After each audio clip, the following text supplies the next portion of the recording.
This is DC, powered by people and ideas, where the community comes together, voices are heard, and decisions are shaped. So I want to start by saying, welcome home. Connecting you to what matters and to each other. How you doing? What's the tea? I'm Lorenzo Hall, and this is the DC Beat.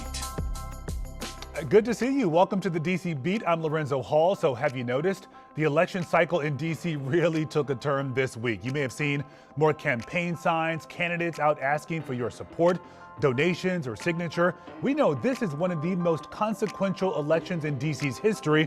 But why all of this right now? The election isn't until November. Well, today's a big day. That's why nominating petitions were due at 5 p.m. Those running for office need enough ballot signatures from voters to get on the primary ballot. So some candidates will move on today, or campaigns will move on today. Others just ended. The DC Board of Elections will review and verify these signatures and any challenges. In the meantime, though, efforts are underway to make sure you are prepared for not just Election Day in November, but Primary Day on June 16th. There's a big change this year. DC's new leaders will be chosen through ranked choice voting. Back in 2024, DC voters supported a ballot initiative that would implement ranked choice voting in the district. Now, with this voting method, you rank candidates in order of preference: first choice, second choice, third choice, and yes, even your fourth.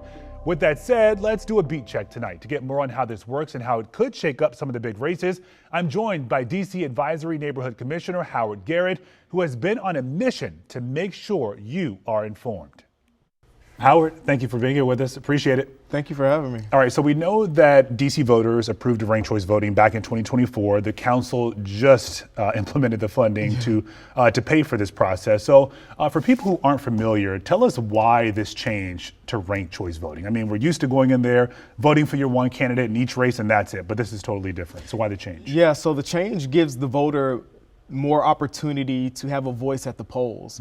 Not only are you voting for one person, but you have the preference to vote up to 5 people. Not only is that, but for the candidate side, the candidate is forced to go out into the community to outside of their comfort zone to their normal target voter, because you not only want to be your first choice, voter's first choice, you want to be your second or third choice. Because if your candidate is eliminated in the first round, in the second round or third round, those votes are then allocated to the next voter. Which is crazy to hear that, hey, I want to be your second choice. And I've seen some of the candidates post that, but it is important because of how this process works. So you go into the voting booth, you pick your favorite candidate, let's say John. You really love John for mayor, but you also love Mary for mayor. So you don't just have to pick one, you can pick 2, but it's primarily for what? Races with 3 or more candidates? It's primarily for races with 3 or more candidates in the race. Okay. Yes. So how does that work in terms of the process? You go in and you rank them? Yes. So you go in and you rank candidates, your preference 1 through 5. You don't have to rank all 5. You can rank 3, or you can bullet vote and just rank 1. But what's important to remember is if you only vote for one person and it goes into the second round, that's where your ballot stops. However, you're not mandated to only vote for one person. You can rank up to 5 people, and if any candidate does not get 50% of the vote in the first round or the second round, the rounds will continue until the candidate finally reach 50+%. In terms of these different rounds, that doesn't mean I have to go back to the voting booth to vote again. The DC Board of Elections is sort of tabulating that whole process, right? Yes. So yes, you do it all in one-stop shop. So instead of having runoff elections, it's all done at one time at the ballot booth or when you get your mail-in ballot. And talk about some of these ballots that may be disqualified. Let's say I really like Howard for mayor. And I said, you know what? I'm going to make sure I mark him all 5 times, my first choice 5 times. I take it would that ballot be disqualified, or would it only count as 1? Your ballot will be disqualified. You do not want to rank a candidate on the same ranking more than once. You do not want to skip rows rankings 2 or 3 more than once, or even one time. But if you rank or skip 2 rankings, your ballot will be disqualified. So it's highly discouraged to skip a ranking. If you don't want to rank someone, just stop right there, or fill out your ballot from 1 to 3 or 1 to 5, whichever you chose, or whatever your preference is. I mean, this really is going to change the race because these different races, because we've had some candidates win with only, 18% of the vote. So this time you need a significant majority of support to win. Yes, and I think that's the great thing about this. It forces candidates to go into the communities to meet voters where they are, get out of their comfort zone and actually hear the concerns and priorities of the residents that they are serving. Many times you see candidates or people in office who've been in office for a very long time and get comfortable in that place. This forces you to get out of your comfort zone, go into the community, and not only you want to be the first choice, but you want to be the second or third choice because you never know how this is going to play out in theory. Yeah, so this is going to be a big change for people who are going in to vote. I know you've been part of the effort, going out into the community, making sure people understand this process. What are you hearing from people in terms of their understanding of what's taking place here? I think overall voters are excited, but there is a sense of scare as well due to the lack of education that could go into communities, senior centers, and just the accessibility of educating voters to have confidence at the ballots. So that's why, as the chair of Ward 2, Dems, I am focused on educating Ward 2 to ensure that they're ready to vote when their ballots come in the mail or when they go to the ballot box. This is part of democracy. We want to ensure that residents have the full potential and the confidence to vote when they receive their ballot. And it's going to take a community approach to ensure all residents have the resources to ensure that they're ready to vote. And this isn't just for election day. We're going to be using ranked choice voting on primary day, June 16th. So this is coming up. Yes, in a couple months. This is going to take effect for the first time in DC's history. We're going to participate in ranked choice voting. All right. It's all exciting. Yes. Thank you for being here, Al. Thank you for appreciate having it. me. Thank you. All right, another issue a lot of people are talking about right now in D.C., those traffic cameras capturing drivers who speed, go through red lights, and even those who bypass stop signs. Will they stay? Will they go? Lawmakers on Capitol Hill are trying to decide right now, not city leaders, not D.C. residents. The Congressional Oversight and Government Reform Committee is discussing the so-called Stop D.C. Camera Act, which would repeal D.C.'s authority to use the automated traffic enforcement camera systems. Now, Rafael Sanchez-Cruz was listening in on that hearing today. So, Rafa, what now? Where does this go? Yeah, well, look, Zoe, Republicans are arguing that this is just a money grab by D.C. Right. They're saying it doesn't help with safety. Mayor Muriel Bowser and the D.C. Council disagree. Mayor Bowser says that this automated system is what helped reduce traffic deaths last year by 52%. But Congress is stepping in now and saying, we want to take over. So now that this has moved forward, this bill would go up for a full House vote before it heads to the Senate. Today, there was some interesting debate going on. Some Democrats actually saying, look, we are skeptical of the camera system. They want to know where the data is going. Some saying that they're concerned that these cameras are being placed in certain areas and not evenly throughout the city. Yeah, and also just in terms of enforcement, I think of the stop sign camera in my neighborhood. I didn't go through the crosswalk. I stopped at a line that triggers the camera. But that was still a $100 fine. Compare that to someone who just drove right through. Yeah, and they're saying that's what they want to look at, how sensitive these mechanisms are. Yeah. Again, these are Democrats saying that. Republicans are saying, let's just do away with it. We don't think that this is actually working and we don't see the benefits of it. But look, DC is going to lose a lot of money for programs if these go away completely. And that's why, in part, some DC leaders are really pushing back. Yeah, you're talking about more than $100 million in revenue each year. That's a lot of money. It's a lot of money, and it's a headache for some drivers. I spoke to people out in the streets. Yeah. A lot of people just saying, yeah, I don't like them, but they are kind of concerned about more speed. So we'll see how things pan out. Okay, we know you'll track it. Thank you, Rafa. Thank you. All right, so we know a lot of DC residents are still signing off about Free DC's candidates forum over the weekend, primarily that mayoral debate. You had attorney Yaida Ford, Ward 4 council member Janice Lewis-George, developer Gary Goodweather, and former at-large council member Kenya McDuffie there on stage. But McDuffie and Lewis-George stole the show with their exchanges. When Congress took money out of there, I was on the Hill as well. But I wasn't chasing social media clicks. I was inside of the offices talking to members. 30 seconds. 30 seconds. 30 seconds. Yo, please. We got to keep moving. You got a candidate who talks about lowering utility costs and wants to point the finger. She hasn't introduced a single piece of standalone legislation to deal with the problem.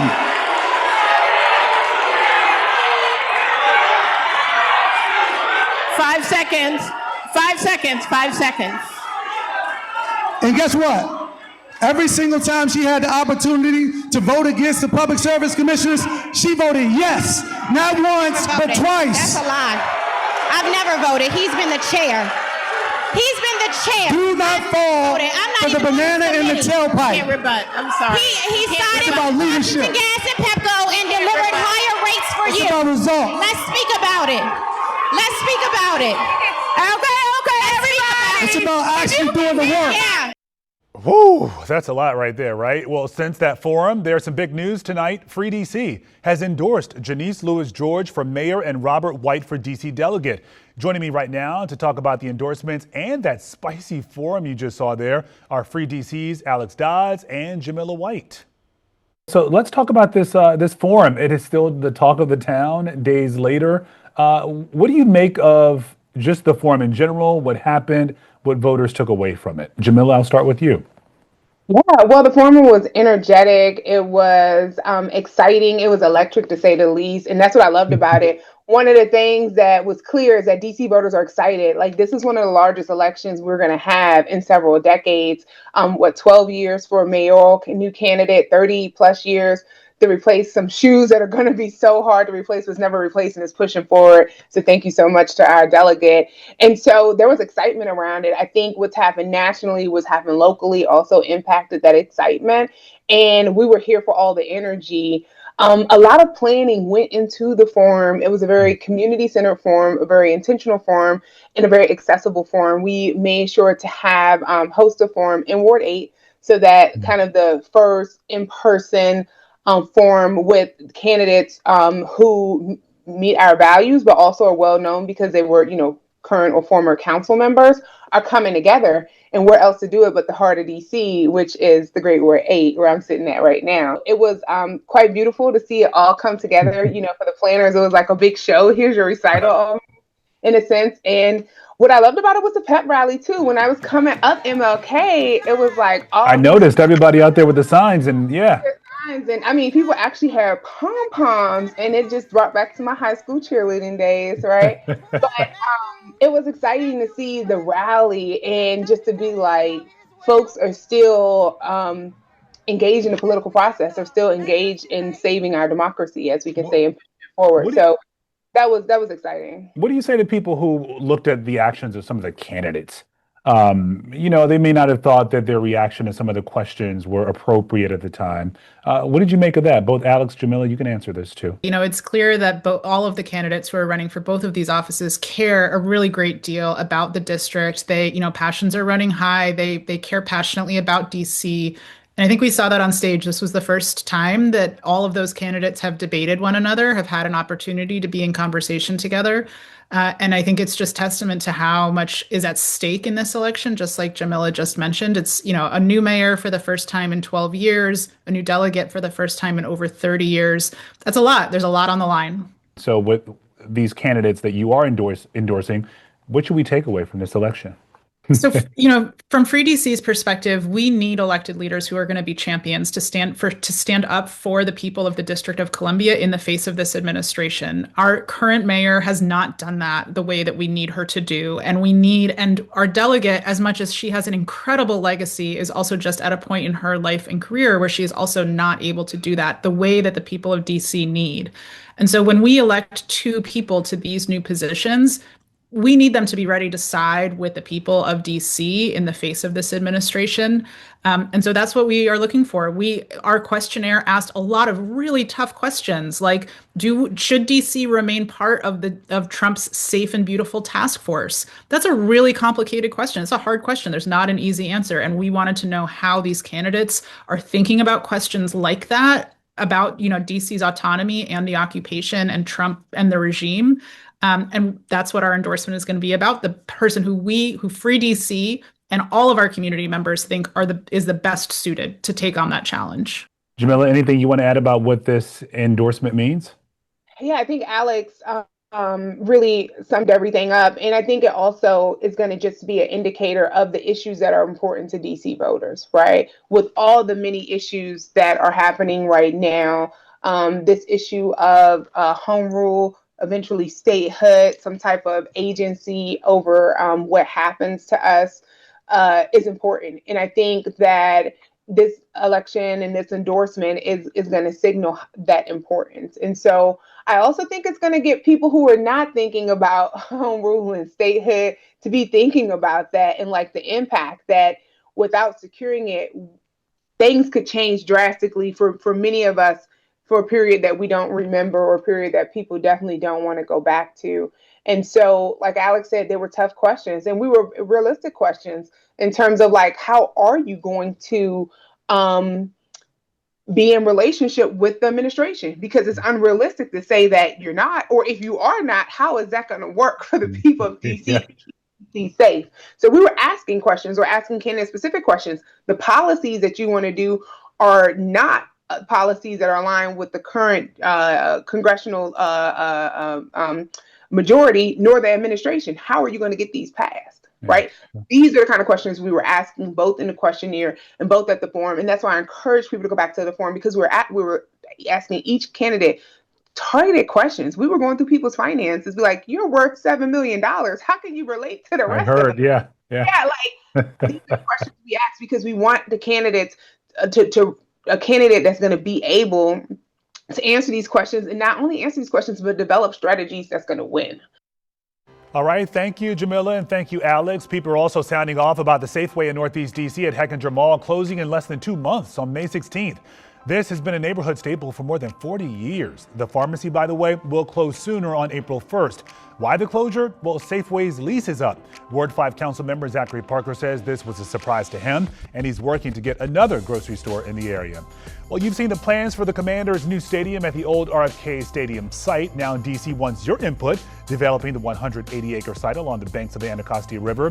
What do you want to see or not see? You can attend the first community open house next Tuesday, March 24th from 6:30 to 8:30 p.m. at the Department of Employment Services. That is at 4058 Minnesota Avenue in Northeast.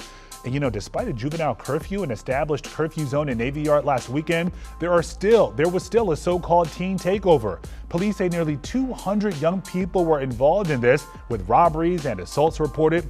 A 15-year-old and 16-year-old were arrested on gun charges that night. Police are searching for another person involved.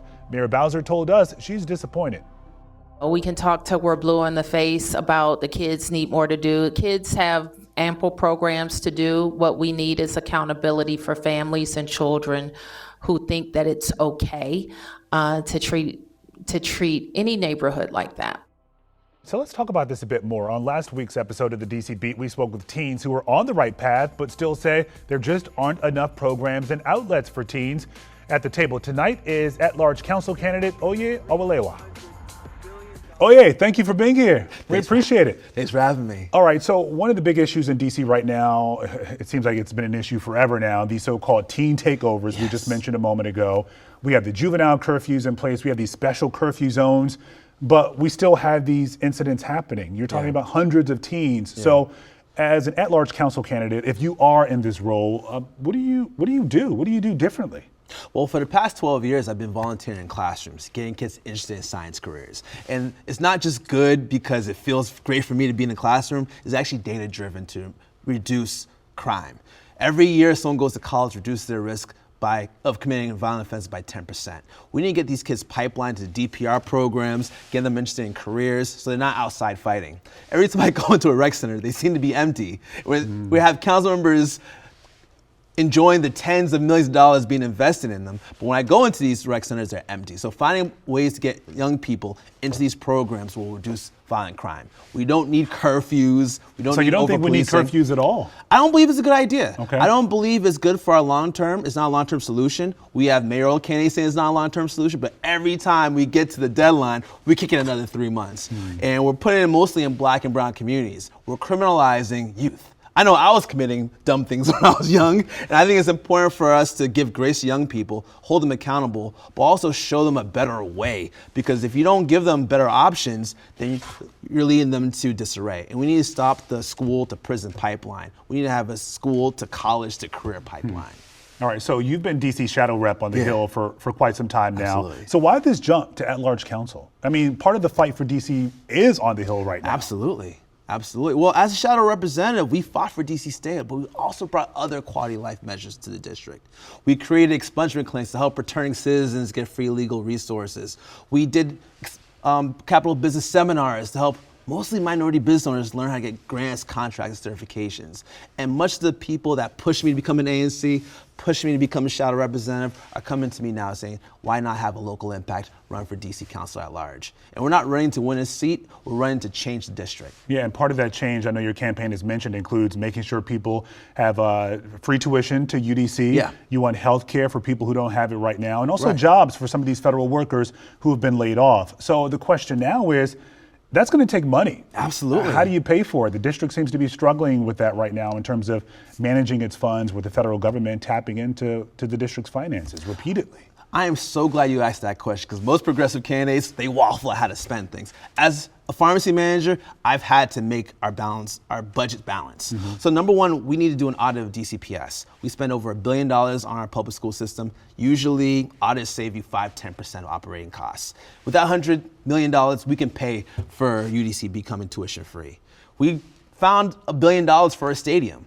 We need to find other ways to bring real industries like international development to the district. Think of New York City, UNICEF, the UN, players like that. We need them in the district to rehire the former USAID workers, the former State Department employees, folks that need jobs that can create a tax base so we can pay for things like the office to housing conversions. We need to start thinking big visions and big values, but also use common sense.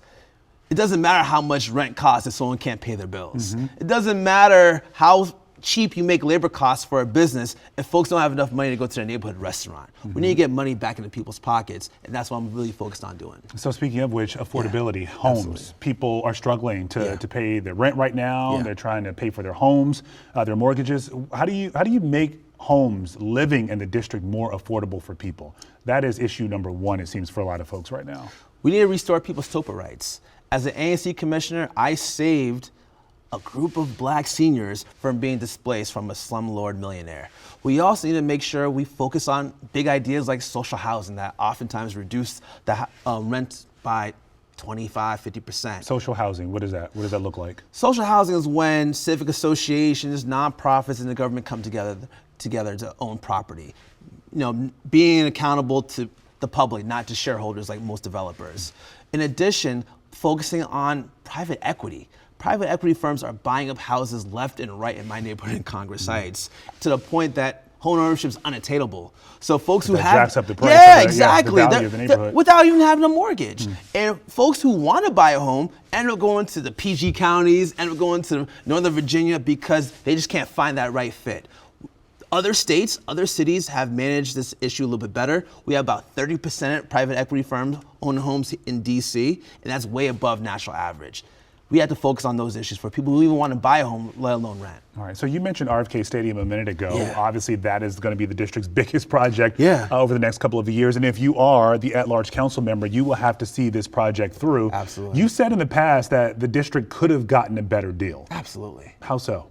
So we were told that if we didn't agree to a deal by June 16th, the commander was going to walk away. That wasn't true. They stayed. We had half the council members give their vote away on day one when they could have waited for a grandfather deal. We didn't have environmental protections. We had hopes and dreams and wishes. We didn't have any way of protecting the local community, whether it's Kingman Park or beyond, the way we see Navy Yard now displacing so many folks when the stadium came into be. We also had a CBA that was $50 million, which sounds like a lot of money, but that's probably like 1% of the total deal after the tax funded $1 billion and all the infrastructure funding we need to do, whether it's a metro station and beyond. So make sure that we get more money from there. Maybe having a revenue share of the naming rights of the stadium could bring back some dollars that the city desperately needs. Those are the type of things that could have been handled in this stadium deal. We could even have the commanders pay for college scholarships for some of these DCPS students. But you know, this sounds great. Hindsight's 2020. So the deal's done. They're building the stadium. They're looking at the area surrounding the stadium now, that 180 acres. So what do you do to sort of, I guess, if you will, sweeten the pot to make sure DC residents come out on top here? considering this has already been done? What more is there to do? Well, right now they offered about, I believe 51% goes to CBEs. So making sure folks in Ward 7, Ward 8 get registered as CBEs. Okay. Making sure they understand how to go through the contract and the grant process, because right now there is a lot of money going to Ward 7, Ward 8, but there's not a lot of equity because folks may have had their cousin do their taxes. They may have had their friend go as a co-signer on the business. That doesn't always prepare them for success. So really supporting small business like I've been doing for the past few years and getting them ready for these opportunities is the way we can create real equity. Laws don't create racial equity. People create racial equity. We want to make sure we're doing that. All right, so you live in Ward 8. Congress Heights. Grocery stores. Yeah. I feel like we've been talking about this for who knows how long. Yeah. We hear so many different answers from so many different leaders. I'm going to bring you a grocery store. We're going to get more grocery stores on east of the river. But there's barely any movement. Yeah. What do you do in that regard as an at-large council member to make sure grocery stores are within reach for a lot of people? Well, we need to, as an at-large council member, we need to have some Ward 8 conversations in Ward 3, some Ward 8 conversations in Ward 6. I know when I used to work in Glover Park, I was right next to a CVS across the street. I was right next to a Whole Foods down this way. Everything's right now there. There's a Trader Joe's down the block and a Safeway a block from there. Whereas in Ward 8, I live across my neighborhood Giant, and that's the only one in Ward 8 seems to be. So making sure that we understand that if we're concerned about crime or shrink or all these things in Ward 8, if you just let that go, those problems will follow you to Ward 7, Ward 6, and Ward 5. So understand that, hey, we need maybe potentially to support grocery stores a little bit more, especially if there's higher shrink. I know in that Giant, they lose about $1 million per year in shrink. Yeah. So creating opportunities to increase the funding so they're made whole, and also welcome other grocery magnets like Safeway, Trader Joe's, those areas are really important, because a Trader Joe's can survive in Hillcrest. You know, these things can happen, but the government has to support a little bit more, make it a little bit less dangerous, and make it less harmful for the business owners to make a profit, but also look at other things like pharmacies, because these grocery stores have pharmacies too. So if they go, the people lose their healthcare infrastructure as well. And as a pharmacist, I have to look for that as well in office. So Trayon White is your council member right now. We know that he has been charged. He's facing a federal bribery charge. He was reelected to the council in a special election. Do you think he should be on the council right now? Well, he was elected by the people. You know, he wasn't convicted as of yet. He was just indicted. Everyone deserves due process, and he's going through his process right now. But as Trayon would always say, he can't do it by himself. You know, he's somebody that walks around, goes to every neighborhood. He's his best ability is availability, and right now we're at an inflection point on Ward 8 is in how do we get those resources to us? How do we build those relationships? And as an at-large council member that lives in Ward 8, I'll be able to work on my relationship not only on the council, but in all these communities I used to work in, and make sure that Ward 8 isn't left behind. All right, so we know that immigration is also a centerpiece of your campaign. Absolutely. Specifically, what you say is happening in your ward right now. Why this? Why this fight? What would you do differently than what we've seen from Mayor Bowser and her approach to immigration enforcement? Yeah, so as a child of immigrant parents, folks who came here in the 1970s based off of the blood, sweat, and tears of many native Washingtonians, folks who marched on Washington, folks who fought for the Civil Rights Act 1964, those who were outside seeing Brown versus Board of Education allowed for my parents to be here. And my life in public service, my candidacy in this vision right now pays them back for what they've done for me. Personally, I am shocked that nobody's talking about the ICE headquarters coming to Southeast DC. But they've been talking about this for years now, and there's still a bit of ambiguity about what exactly the Department of Homeland Security plans to do with that St. Elizabeth site. Sure. But what we're seeing right now in ICE, if they put this in Georgetown, if they put this in Adams Morgan, if they put this in the Palisades, you see everybody rising up. But because it's in Ward 8, they think that we're not going to fight back. They're wrong. We're going to fight back. And in terms of Mayor Bowser's positioning her relationship with President Trump, I believe the council could have done a little bit more to support.